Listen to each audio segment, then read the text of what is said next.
নতুনভাবে এই নীতি আদর্শের মাধ্যমে তারা ইনসাফ প্রতিষ্ঠিত করবে। কোন ইনসাফ? গোপনে আমেরিকার সাথে বসে ইনসাফ বাস্তবায়ন করবে। আমরা ভারতের ইনসাফ দেখেছি, আমরা আমেরিকার ইনসাফ দেখেছি। ওই ইনসাফ বাংলার মানুষ আমরা দেখতে চাই না। জামাতের নেতৃত্বে একটা দল জোট রয়েছে, তারা পরিষ্কারভাবে বলেছে আমরা ইসলাম অনুযায়ী রাষ্ট্র চালাবো না। তারা রাষ্ট্র পরিচালনা করবে বর্তমানে যে প্রচলিত নিয়ম রয়েছে সেই নিয়ম অনুযায়ী তারা রাষ্ট্র পরিচালনা করবে।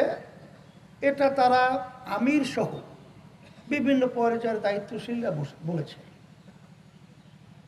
তারা যাক হিন্দু প্রার্থী দিয়েছে কৃষ্ণ নন্দী, তাকে সাংবাদিকরা প্রশ্ন করছিল যে আপনারা এর সঙ্গে জোটবদ্ধ হলেন কেন বা এর সঙ্গে গেলেন কেন?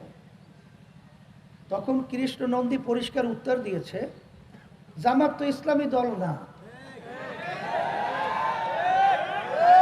তাহলে ইসলামী দল বলে আপনি তাকে খাটো করতে চান কেন? জামাত তো ইসলামী দল না, ইসলাম বলে তাকে খাটো করতে চান কেন?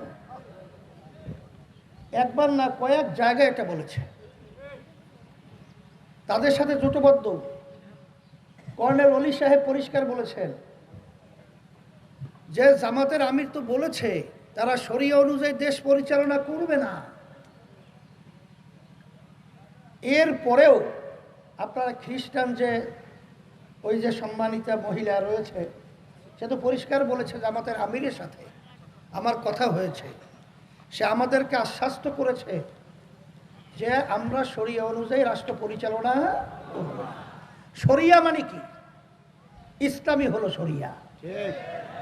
শরিয়া মানে কি? আমরা নামাজ পড়ি, রোজা রাখি। তারা কোন নীতি আদর্শ অনুযায়ী রাষ্ট্র পরিচালনা করবে? যেই নীতি আদর্শের মাধ্যমে আমরা দেখেছি হাজার হাজার মায়ের কোলগুলো সন্তান হারা হয়ে গেছে।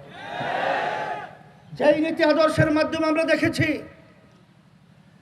যে এদেশের টাকা বিদেশে পাচার হয়ে বেগমপাড়া তৈরি হয়েছে।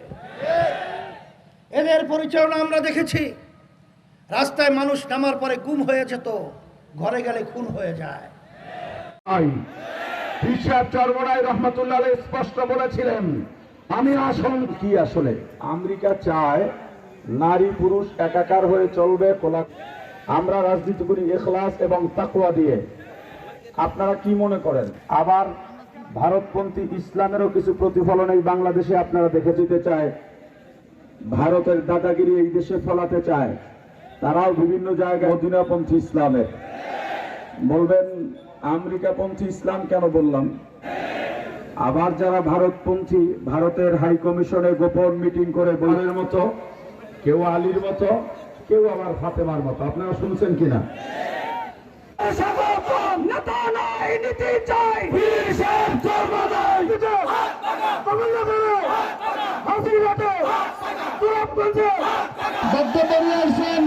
মুফতি হাবিবুর রহমান মিসবাহ কুয়াকাটা না